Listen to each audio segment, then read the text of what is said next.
The tantric texts generally, they like to be provocative. What the text basically says is that the feminine is the actual doer. And she does by being united with the masculine.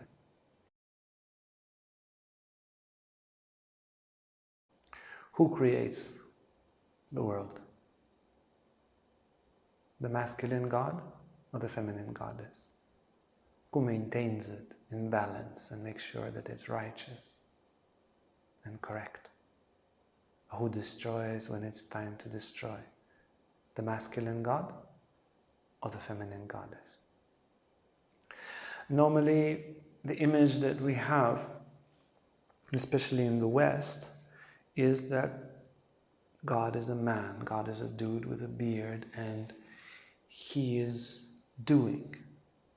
But the metaphysics and the understanding of the universe in Tantra is different. In the Kubjuika Tantra, that is quoted by Arthur Avalon in his introduction to Tantra, or introduction to Tantra Shastra, to the Tantric texts, the text says the following: it is not Brahma the creator, Vishnu the maintainer, and Rudra the destroyer. That, masculine, masculine, masculine, the Trinity, the Trimurti of the Indian mythology. It is not them that create, destroy, and maintain the world, but Brahmi, Vaishnavi, and Rudrani, their wives. They're doing everything. The feminine consort of Brahma, which is not Sarasvati as in other texts. Sarasvati has a different function, but there's like a copy of Brahma which is feminine. So their feminine powers of Brahma, Vishnu, and Rudra or Shiva, they are the ones who are actually creating, destroying, and maintaining the universe. And the text continues, their husbands are but corpses, Shava. The Tantric texts generally, they like to be provocative. It's a very nice aspect, it's very juicy in Tantra. But what the text basically says, and this is not just this text, this is coherent in the Tantric metaphysics, is that the feminine is the actual doer. And she does by being united with the masculine. So if you take the Genesis 1, the story of creation there, and you put it in Tantric terms, God said, let there be light. And then the goddess made light.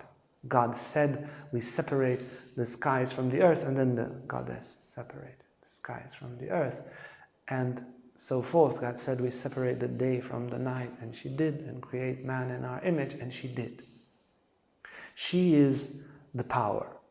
In the same way, and why this use of the masculine and feminine in this way? Because this is how babies are born. So these archetypical forces of masculine and feminine, as they are reflected on the universal, on the macrocosmic level, they are used as masculine and feminine, and not as, I don't know what, day and night.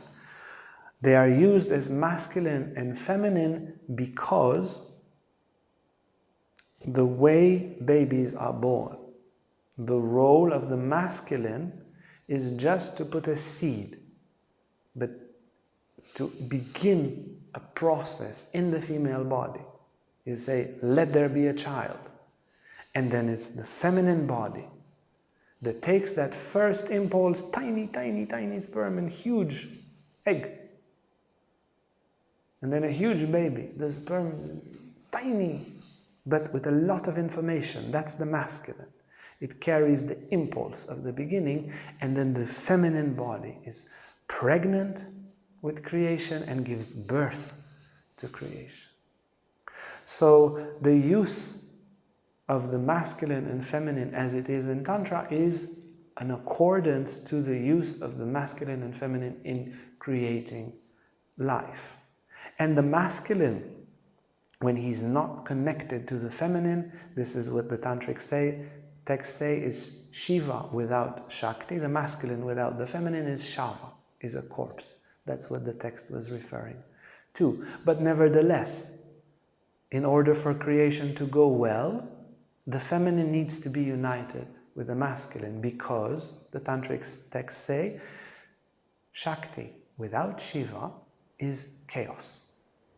So if there's just energy, but that energy is not united with consciousness, in the same way that we have an outburst of unconscious emotionality, it becomes chaotic. But when we become very conscious, maybe we do therapy or meditate on that emotion, even if it's anger or sadness, it turns into a resource, because the consciousness, which is the masculine, and the energy, which is the emotion, they become united.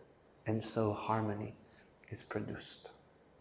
If you like this video and want to learn more about Tantra, about yoga, about psychology, emotional healing, lives of saints, and the scriptures, then hit the bell, like, subscribe, and you'll never miss an upload. Thank you so much.